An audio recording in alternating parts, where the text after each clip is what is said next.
Biden administration estimates Russia has suffered over 100,000 casualties since December. On Monday, May 1, the Biden administration released estimates regarding Russia's casualties, saying the country had suffered more than 100,000 casualties since December and that the number was astonishing. One important signal that Moscow's efforts have backfired. White House official John Kirby told reporters Monday that Russia has exhausted its military stockpile and armed forces, and that since December, the United States estimates Russia has suffered more than 100,000 casualties. Casualties, including more than 20,000 killed in combat. The United States defines the term casualty or casualties as both the wounded and the dead. Major General John Kirby, communications coordinator for the National Security Council, noted that nearly half of those casualties were fighters of the private Russian company Wagner, who had experienced the most extreme of the world horror experience on the battlefield after minimal training and little leadership. Kirby criticized a recent assertion from Wagner leader Yevgeny Prigozhin, who on Sunday said his team suffered only 94 casualties. Kirby called Prigozhin's comments just a ridiculous statement. Tapping into the origin of the new 100,000 figure, Kirby said it was based on some of the base intelligence we were able to gather. He declined to provide information on Ukrainian casualties, noting that the U.S. never provided such information and would let Ukraine handle the matter. Kirby added that the Ukrainians are the victims here, Russia is the aggressor, and I simply won't put the information in the public domain. That would again make it more difficult for the Ukrainians. The official noted that Ukraine's final decision was to declassify its information and make its casualty figures public. I don't have to follow that same sense of politeness towards the Russians. I didn't and I won't change at this time. In regards to ground combat, Kirby says that most of the Russian efforts have stagnated and failed as the battle for the eastern city of Bakhmut continued. He added that Russia had made petty interests in the town of very little strategic value.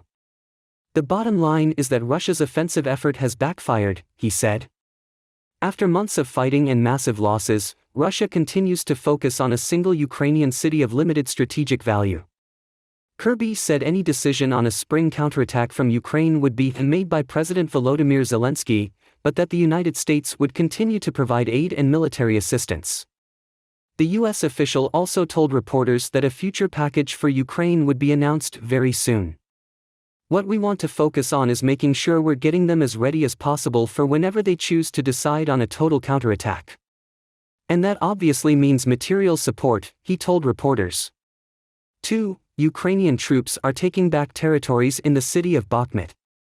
During a press conference at the Kyiv Press Center on Tuesday morning, May 2, Colonel Serhiy Cherevadyi, spokesman for the Eastern Ukraine Military Command, said that Russia is currently deploying about 25,600 troops in the Bakhmut region.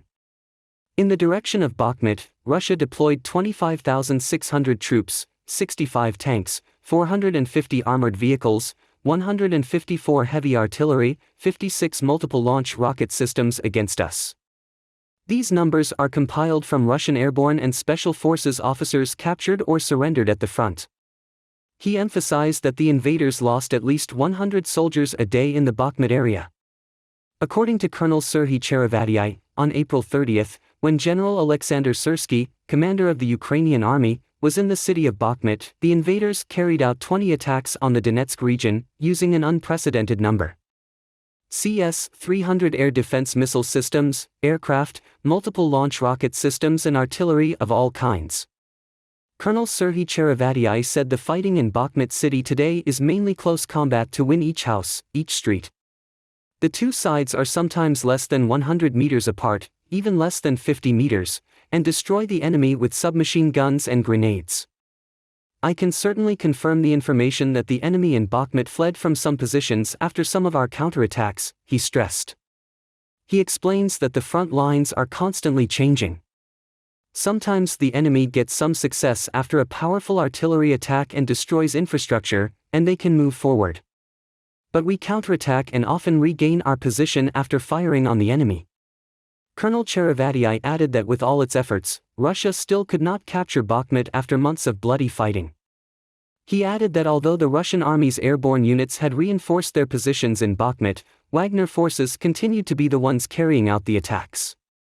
However, due to heavy losses, they were reinforced by airborne units. In addition, in the attempt to completely capture Bakhmut, we also note that the enemy is also using snipers from special units and even special secret services, such as detachments. Counter-terrorism, to hit our positions as much as possible. Cherevati said Russian forces must be more conservative in their use of artillery and rockets, but dismissed claims by founder Wagner and financier Yevgeny Prigozhin that his fighters were running short of ammunition.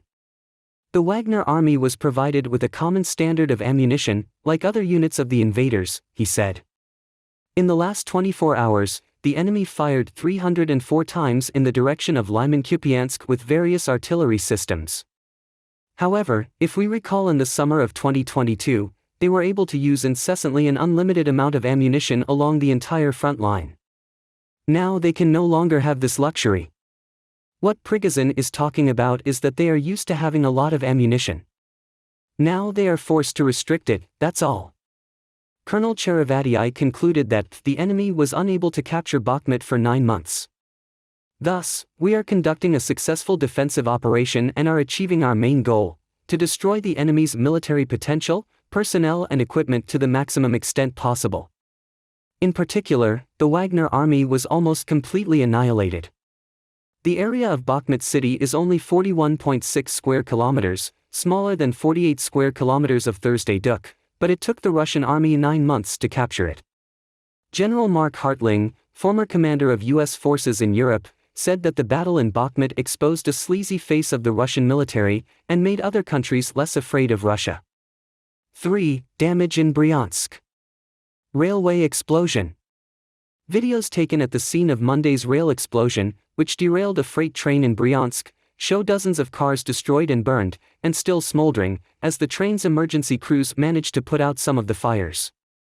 Alexander Bogomaz, the governor of the region, wrote on Telegram that a large explosive mass exploded on the Bryansk to Oneka railway line, which is a town bordering Ukraine.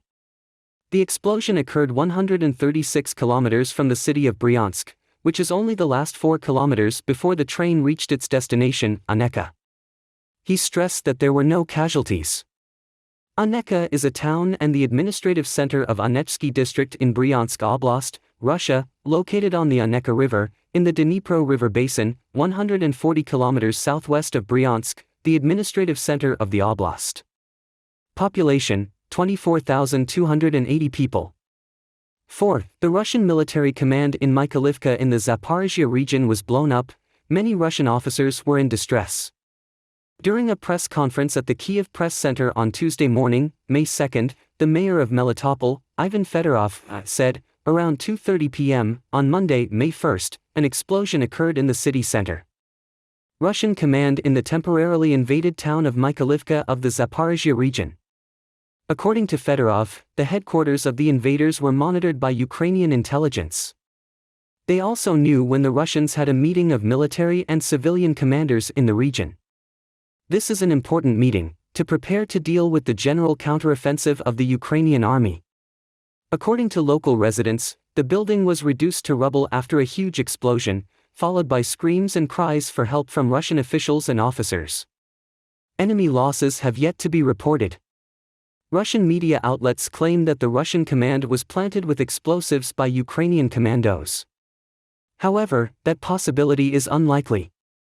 According to Mayor Ivan Fedorov, the building was hit by a Ukrainian artillery shell from the city of Zaporizhia. Meanwhile, Southern Command spokeswoman Natalia Humanyuk said that on the afternoon of Monday, May 1, Russian sirens and air defense systems were activated near Yevpatoria and Sevastopol in the temporarily invaded Crimea. Mikhail Razvozhev, governor of the Russian-made Sevastopol, told Russia's TASS news agency that a Ukrainian drone was shot down. 5. CIA analyst commented on the Russian Federation after the failure of the invasion of Ukraine. London-based journalist Tariq Tahir has a report titled, Kingdom of Dust Putin could be killed and Russia may break up into nuke-armed mini-states in Balkans-esque bloodbath, says ex-CIA analyst, which means, Dust Kingdom.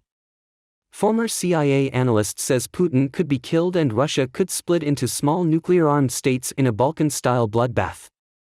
NGA will collapse into small nuclear-armed states capable of war as a result of Vladimir Putin's catastrophic invasion of Ukraine, a former CIA analyst unequivocally predicted. Paul Goebel argues that the vast country has been severely weakened by the recklessness of the tyrant and that he is likely to be killed on the brink of the tumultuous events that will engulf it in the coming months. Putin launched his invasion of Ukraine in hopes of a quick victory, but the heroic resistance of the Ukrainians resulted in his army being massacred and his credibility tarnished. According to Ukraine's defense ministry, the Russian death toll is approaching 200,000, while an estimated £17 billion worth of equipment has been destroyed. After catastrophic failures, attention is now focused on what happened to Russia and Putin's own fate. Some are now starting to predict the country might disintegrate. Putin mobilized a disproportionate number of ethnic minorities, many of whom died in the Ukraine war. It was also an element that could come back to haunt him. Many analysts have created colorful maps that paint a picture of Russia like a chessboard with its borders redrawn and the country divided into pieces. Goebel is a longtime expert on Russia and the Soviet Union, having worked as an analyst for the CIA and the US State Department. He told The Sun Online, "People are now much more open to the possibility that the Russian Federation cannot be intact. What we might see is something different from the disintegration of great empires. I think it will be a kaleidoscope. It's going to be chaotic. What you see in 1 year won't be the same in 2 years." He predicts the world is facing a nuclear Yugoslavia related to the bloody disintegration of the former Balkan state. When the Soviet Union disintegrated in 1991 into 15 new countries, the superpowers' huge nuclear arsenals were persuaded to give them up. That means avoiding a terrifying situation in which a bunch of countries suddenly possess weapons of mass destruction. But Goebel coldly warned, "We can definitely get it now," and added, "I suspect that there may be more people possessing nuclear weapons than any number of us thought. Figure it out." In charting a collapse, he draws parallels with the years in which Russia and the Soviet Union faced catastrophic change, 1916 and 1991. In 1916, Russia had a large army that fought in World War I, and with the opposition being imprisoned or exiled, it seemed to outsiders that the rule of the royal family was led by Tsar. "The crown prince seems safe," said Goebel. But the following year, the Tsar was overthrown and executed during the Russian Revolution founded by the Soviet Union. Likewise, in 1991 that country seemed safe, but within a few weeks, it disintegrated and 15 new independent states emerged. Goebel argues that Russia is on the verge of events that could be even more dramatic. "I think this time period, the decay period, will be much messier, longer, and much more varied than what we had in 1991. Putin made a fatal mistake in his invasion of Ukraine," he said, "and the way he governs Russia fundamentally destabilized the country. Why do Russia's patchwork states want to secede? Military failures often lead to the collapse of empires, and the idea that Russia might suffer the same fate is gaining popularity. Ethnic Russians now make up about 80% of the country's population. They are a patchwork group, scattered in corners of the vast country. Some people feel their day may be coming." An organization called the Post-Russian Forum of Free Peoples exists to advocate for that goal, which has representatives from the 21 republics that make up Russia. They ranged from vast areas from the mineral-rich Sakha in the Far East to the small predominantly Buddhist Kalmykia of the North Caucasus. In the Republic of Tuva, 1 soldier in every 3,000 adults died, compared with 1 in 480,000 in Moscow. "The collapse of the empire is obvious," said Arslan Sanziev, a leading Kalmyk independence campaigner. "It is a natural historical process that has been radically fueled by the crazy and ineffective domestic and foreign policies of the Kremlin. The war in Ukraine has damaged Putin's ability to run the country effectively again," he continued. He questioned the ability to govern anything like the present territory of a country centered on Moscow. "We are talking about the death of the Russian state and the chaos after that state dies as different constituent parts take shape and try to rearrange everything." He agreed that Russia would begin to divide into territories controlled by local warlords when the government of the state collapsed. "I think that will be part of what happens. We will see some places where there are local influential people, the type of business, they may be military officers, they may be people of ethnic or cultural traditions. Russia is an incredibly complex and diverse place, and I think its impending demise will also be incredibly complex and diverse. That begs the question, is there an alliance between these people? Correct. Will some of these alliances fight with each other and with foreigners? The answer to both is yes. Nobody knows how many countries there will be, the numbers range from 1 to over 100, he explained. No one knows what the borders will be, no one knows what the political relationships will be, no one knows who will form the political elite. I think that process will take years. I don't think suddenly there will be 47 new countries joining the United Nations. He pointed out that the Cossacks are a group that may seek to break away from Russia. I think you can see the original Cossack nations. The fact that they can play an interesting role. As for Putin's own fate, he will die just before it or shortly after. He added, the most likely scenario is that Putin is killed by people who realize that he is sabotaging the country. Douglas London, another CIA veteran, argues that another factor that could mark the end of Putin and the disintegration of Russia is the prospect of Ukrainian veterans returning from ethnic minorities. Angry. The figures show that the soldiers with the highest mortality rates are those from poor regions of Siberia and the Russian Far East. The Russians have brought a large number of ethnic minorities into this battlefield, London said. Putin has tried to avoid putting pressure on his support base, which is actually the wealthy and urban Russian communities like Moscow and St. Petersburg. The former CIA analyst said Russia's mobilization was focused on non-Russian native speakers from remote rural areas. There are many suffering communities in Russia who are not getting resources because they mean little to Putin. Because they're often used as cannon fodder, this could really stir up some historical divisions. London drew an analogy with the jihadists who fought in Afghanistan against the Soviet invasion of the country. They will return home to see the repression faced by their own people and, like so many foreign fighters over the past 3 decades, decide to stand up for revolution. They will bring home radical ideas.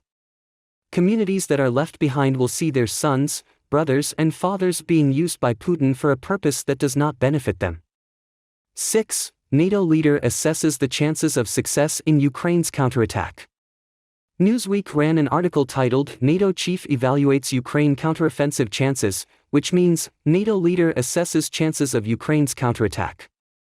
Ukraine has now received 98% of the combat vehicles promised by NATO as Kyiv prepares for a spring counteroffensive that could be decisive for how the ongoing war with Russia will end.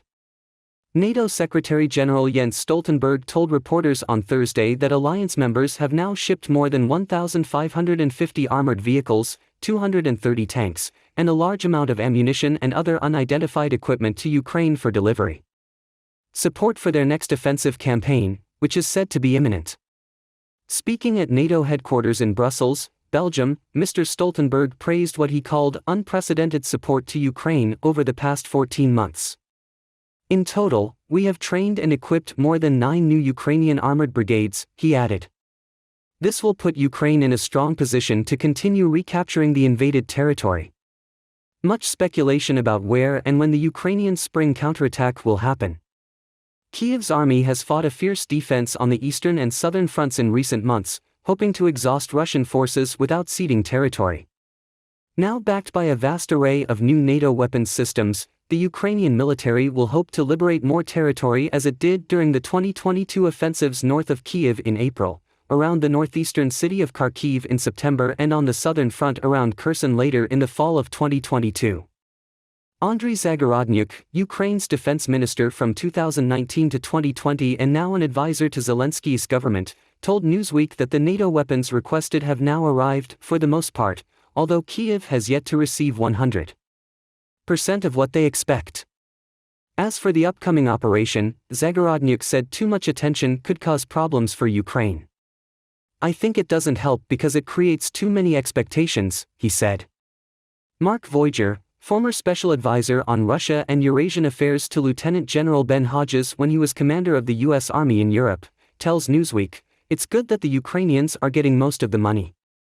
Everything they expected, but I suspect that still falls short of everything they asked for. Ukraine's military will enter the war without some of the key weapons that Kyiv has long lobbied for its Western partners such as the American Abrams tank, the MGM-140 Army tactical missile system and fighter jets. F-16. That means they have to, along with Western planners, adjust those plans accordingly, said Voiger, now a non-resident senior fellow at the Center for European Analysis and a professor at the Center for European Studies. Professor at the American University in Kyiv, said. Ukraine's Defense Minister Alexei Reznikov said on Friday that Kyiv's army was more than ready, telling reporters that preparations for the offensive is coming to an end. But the Russian military has had several months to prepare for the upcoming campaign in Ukraine, even though tens of thousands of their compatriots have fought hard in the eastern Donetsk region to no avail, even in meat mill battles around Bakhmut and Volodar. Among the leaked Pentagon intelligence documents, some of which are believed to have been forged, was an assessment from February that the Ukrainian military could only expect modest territorial gains. Costs from the impending counterattack, The Washington Post reported. That is consistent with the cautious comments made by Director of National Intelligence Avril Haines in testimony before the Senate Intelligence Committee in March. At the time, Haines told lawmakers, "There is a fierce war of attrition at the moment with neither side having a clear military advantage." Currently, the Ukrainian armed forces are still fighting to defend against Russian attacks across eastern Ukraine, Haines said. And while these Russian attacks are costly for Russia, the extent to which Ukrainian forces have to draw down their reserves and equipment and suffer additional casualties will likely affect Ukraine's ability to advance. Attack later this spring. Ukrainian and foreign officials have expressed concern that a weak Ukrainian counterattack could prompt new calls for a ceasefire and negotiations, in which Kyiv could be forced to make territorial concessions or politics in exchange for an end to the fighting. Simon Smith, a former British ambassador to Ukraine, told Newsweek that Kyiv is likely looking at several options for the next move. "I don't really consider it a very important question," said Smith, who also served at the British Embassy in Moscow and now works at the British consultancy Chatham House. He added, "My personal belief is that it simply remains one of many options. I think maybe the Ukrainian leadership needs to explain a bit, if it turns out that the next military step is really not a major attack but something else. But to be honest, I also think it wouldn't hurt to withhold all options on what could be the next military steps. There's never any harm in letting your opponent guess." Ukraine's advancing forces will soon find out whether Russian forces have been sufficiently fortified and entrenched since the last major Ukrainian offensive around Kherson in November. Voyager noted, "So far, we have not seen the Russians actually launch a serious defensive war in Ukraine. When they started to lose, or at least when their advances stalled and they found they couldn't make much progress, they actually withdrew, like around Kyiv and Kharkiv. Every time the Ukrainians advance, the Russians retreat," Voyager added, hinting that Ukrainian forces would open new fronts if Moscow's army made a real defense. If the Ukrainians don't concede a goal as quickly as they do, the game could turn around. Then we will have to see how the Russians deal with the defense and the Ukrainians deal with the situation of protracted offensive operations. Newsweek has reached out to the Russian Defense Ministry for comment. 7. The Week That Makes Russia Nervous. Newsweek had an article titled "The Week That Made Russia Nervous," which means, the week that makes Russia worry. Focusing on an impending counteroffensive by Ukraine, reports this week suggest Moscow may have reason to worry about the advance of Russian forces in the war-torn country. On Friday, Ukraine's Defense Minister Alexei Reznikov suggested that Kyiv was in the final stages of preparations for a coordinated counterattack just as questions were being raised about Russia's military supplies and morale. "Preparations are coming to an end," Reznikov told a news conference. Ukrainian President Volodymyr Zelensky doubled down on Reznikov's warning on Saturday, telling Scandinavian media that there will be a counterattack and I think it will be successful. Zelensky did not provide operational details, but Glenn Grant, a former British Army officer who is now based at the Baltic Security Organization in Riga, Latvia, told Newsweek that Ukrainian forces could use fake attacks to dislodge Russian forces. David Dunn, professor of political science at the University of Birmingham, UK, told Newsweek that the initiative now belongs to Ukraine. According to Dunn, Russia is facing major vulnerabilities in the face of a counteroffensive, including the supply of weapons and ammunition to the front lines, as well as issues of morale, training, and calculation. Professionalism of the armed forces. Dunn added, "Given Ukraine's strength in the information space, Russian forces are likely to be dismayed. Military vulnerabilities can also give rise to political problems," he added, causing problems in the Kremlin. Russia appears to be anxiously awaiting a response, which has been much lauded and has long been preparing for a determined Ukrainian offensive, including taking defensive moves in the southern regions of Ukraine. Merged. Russian aggression forces have expanded their use of security measures and screening efforts in an effort to identify supporters of a Ukrainian counteroffensive, the think tank Washington-based War said Saturday. The impending counterattack appeared to have alarmed participants at a Russian state media conference, with one guest describing Ukraine's actions on the front lines as alarming. A state media presenter later described Russia as preparing for Ukrainian operations, adding, "The most important thing for us right now is not to make mistakes. Which we obviously got into this past fall. We shouldn't relax because there's a lot of risk," they added. On Thursday, the head of the Russian-backed government in Ukraine's eastern Donetsk region, Denis Pushilin, told Russian state media that the military situation was tense in places where the fighting was fiercest. Mr. Pushilin said Ukraine made sporadic attempts to counterattack in the disputed town of Volodar in Donetsk, before adding that Russian forces were moving forward anyway. On Sunday, the General Staff of the Armed Forces of Ukraine said that Russia continued to shell Volodar. But earlier this month, Western analysts reported that Ukrainian forces had established positions on the eastern bank of the Dnipro River in the Kherson region. A military expert later told Newsweek that the presence could be espionage.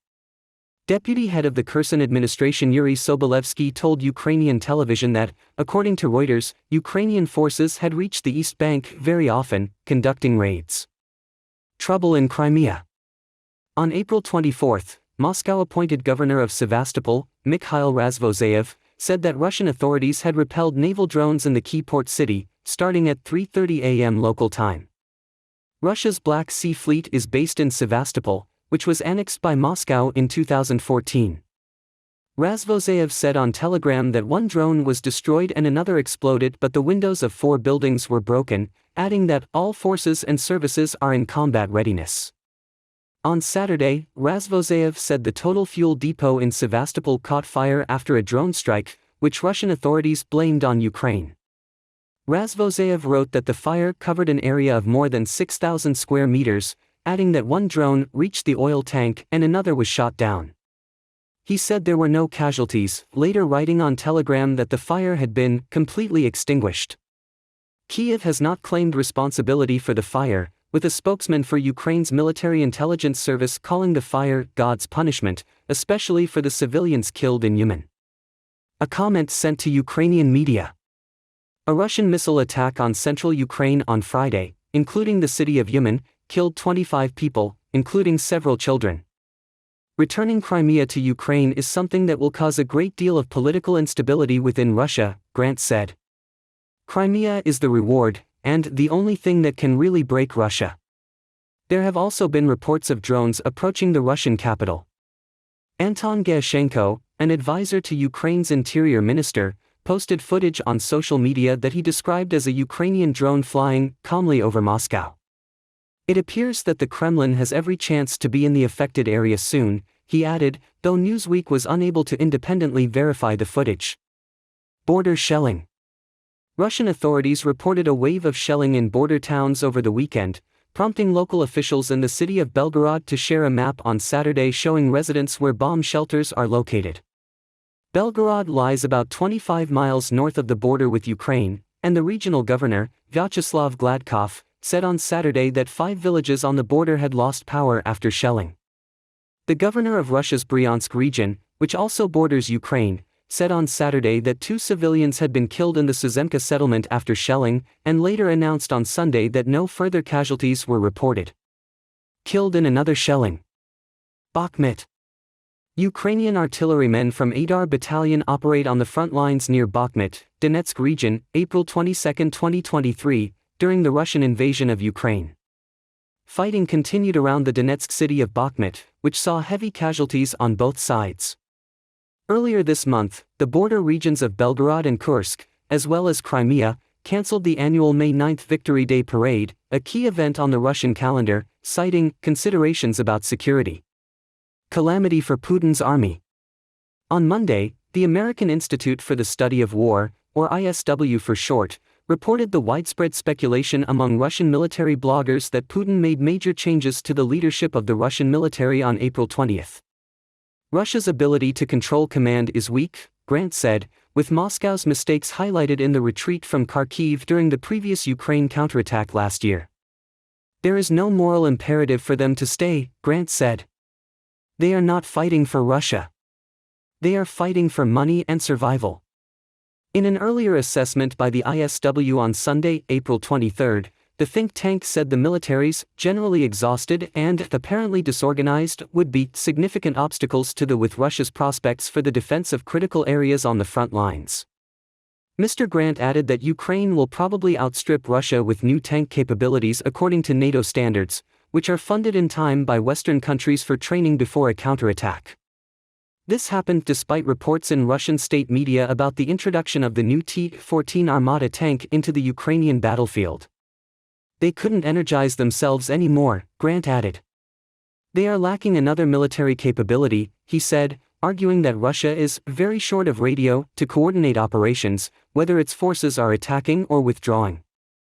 The head of the Wagner mercenary group, Yevgeny Prigozhin, previously called a counterattack inevitable, but increased the pressure on Russia's military command over the weekend by saying that his fighters would withdraw from the important Donetsk city of Bakhmut if they did not receive ammunition supplies. We are patriots and we arrived in Bakhmut with the last cartridge left, but these cartridges are not used for weeks but only a few days. This threat may indicate that Wagner is concerned that Russian positions in the Bakhmut rear are vulnerable to counterattacks, the ISW said on Saturday.